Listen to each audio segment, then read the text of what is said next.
everyone. The title of today's episode is Exploring the Subtler Atmospheres of Thought. When man begins to look at man, he sees ideology into play. He sees before man had a chance to take a look, ideology was creating him. Beliefs were here, identities, shapes. We have acknowledgements, we have dictionaries, we have transparency in how we have transitioned, but still we are accepting worlds that have to be here rather than worlds that are not to be as free as man. We see the evolution of man is moving from mankind being a being who is seeking freedom for man at first. So what that means is after you have been self-sustained and after your family members are sustained, to then be self-sustained, and then after your humanity is self-sustained in your group, you begin to see it is as if you're transitioning, you're moving, you're seeing the greatest ambition of man was the greatest ambition of mankind. The greatest ambition of mankind was the greatest ambition of his world. And the greatest ambition of his world was to be beyond its world. You see, we are moving in regards to existential allowance, and so similarly,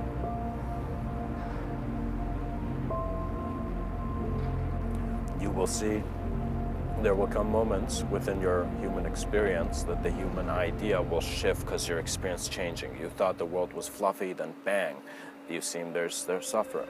You know, just like the Buddha did. And so you'll go on and you will understand that this life works based on how principles are being received innately, and this innate sense of knowing things. This is how you have been conditioned. It is how you have been planted into this manifestation.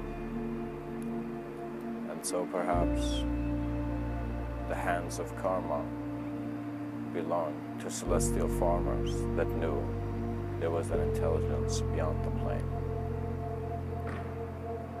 You are taking yourself beyond an experience of individuation.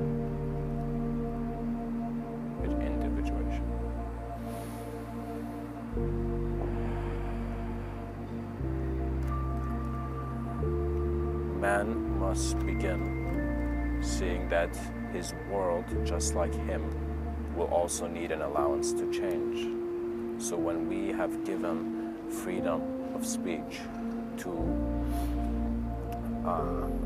different people, all mankind, all humanity, in other words, once we immediately cover it, we begin giving freedoms of speech to collective senses of receiving, knowing, intuitively or innately from the world. What that means is we will give freedom of speech to the earth, and we will see the earth had given freedom of speech to us.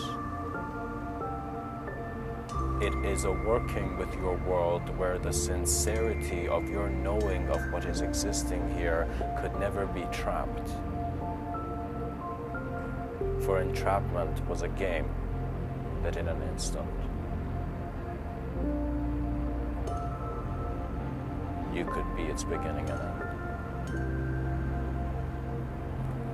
The subtler atmospheres of thought become how you are introducing the normal to that which is beyond the normal. You're introducing the ordinary into the extraordinary. And this should be in your day. You should not have a too normal or sane day. That means the day is the same. You know, it's as if, where's the creativity? Where's the shift? Where's the new ideas? Where's the transition into perspective? What that means is if you had only lived the way you lived, let's say when you were like 10 years old or something, and you had not changed your habits, you would see, it wouldn't make sense. You would be only lost to that frame. So we want to transition our frames. Every year that you have a birthday, do not see it as something of age. See it as a new origination of awareness to be here in this world.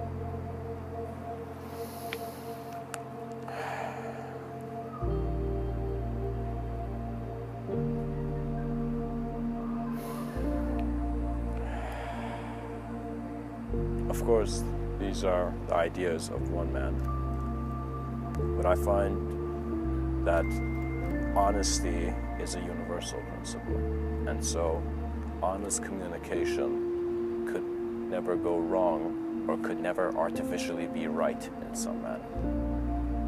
Honesty was also honest passage. What that means is, if you're finding yourself within this holographic projection of reality, as if you're standing in front of the portal and you're not wondering what is beyond this, you must take that next step.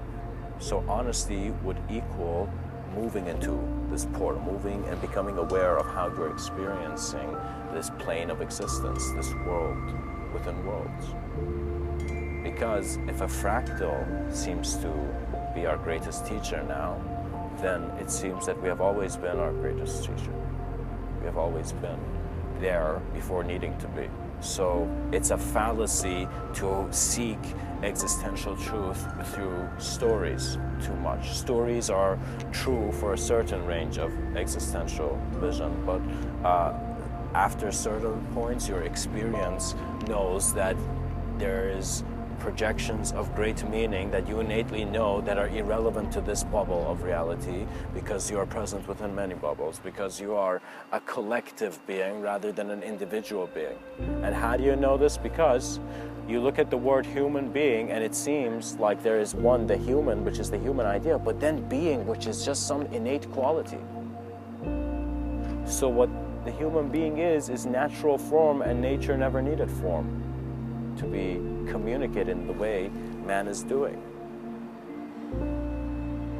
What that means is we do not need to play with things we know. We don't need to when we have a greater place to be. Don't waste your time. Timelessly be.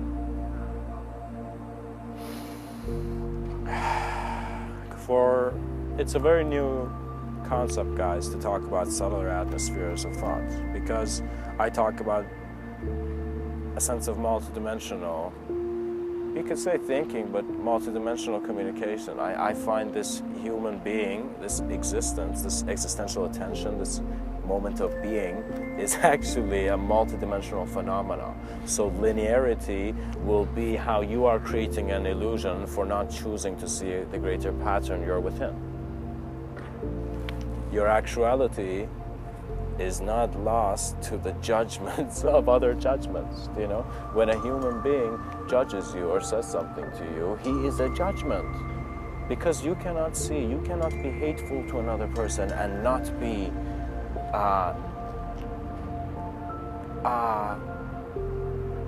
also individualized in that reality. Mindfulness meant you being aware before action had to be action. For there is this sense of gravitation where you see if everything is attracting everything to itself. If I have a gravitational pull, and so does the earth, it seems that my wisdom, my thoughts, my thinking too seems to want to gravitate to its core. And as it gravitates to its core, it sees that the heart of man seems to know something, that it silently works. And that's when mankind sees, oh my God, this life works.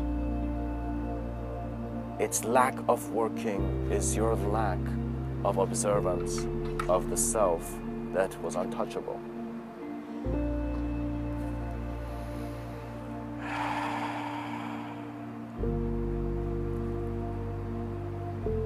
For there's no longer a need for rebellion in the sense of us breaking the systems externally, even though changes will happen, and of course, you need to communicate whatever's wrong with your community and environment. But in a sense, I'm saying that mankind will move beyond an individual consideration, and so it would be as if within us, the children of our children will be like, little did our ancestors know that they were creating the greatest human mind, in the sense that through our efficient and clear communication between one another as human beings, we were the clarity.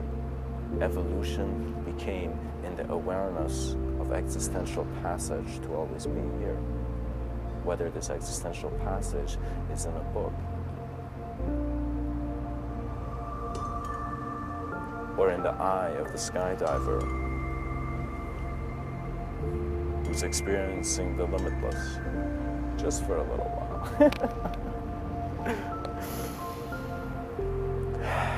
Much blessings. Trust your natural phenomena that is your existence. Don't judge your existence. Don't have too many ideas on yourself, actually. Be a bit selfless, because then you will give yourself an ability to help people who who need a sense of self that sees them for who they are. What that means is walk selflessly, and then through the eyes of the world in which your attention is focusing on, see the self that it requires to handle that moment. Your intelligence is actually very simply cleansed by you becoming aware of your immediate dualities and axioms and postulates of how you're keeping this world here for yourself. That means in regards to thought. What that means is if you took a book and you read it, and after you finished the book you closed it, what would be your ideas? That is more of a direct experience and more of an internal sense of becoming aware how externality was playfully never there. For the Vedic seers and sages of ancient times have said, well, that it is important to be in the world, but not of it. What that means, we are aware, we are present as the experiencer, and also as an object of experience. We have this physical body, but you are not just the object of experience. Be aware that you are here.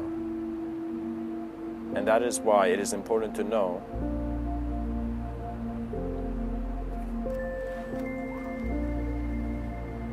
that you are of the world, you are in the world, but not of it. It's very important to recognize this, that you are in the world, but not of it.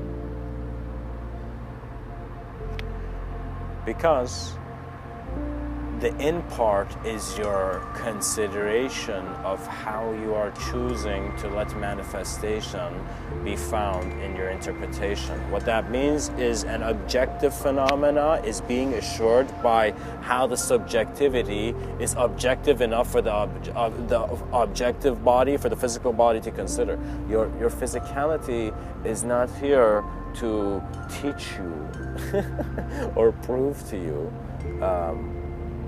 the absolute. Your physicality is here to, in a sense, reflect how you were always, the absolute.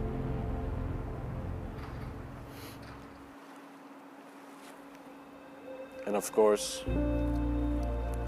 as your intuition becomes the clarity of your moment,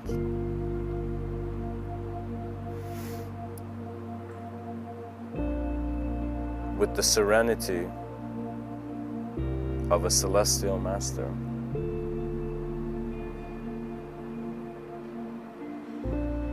become the cosmos that was always within the man. Much blessings and namaste.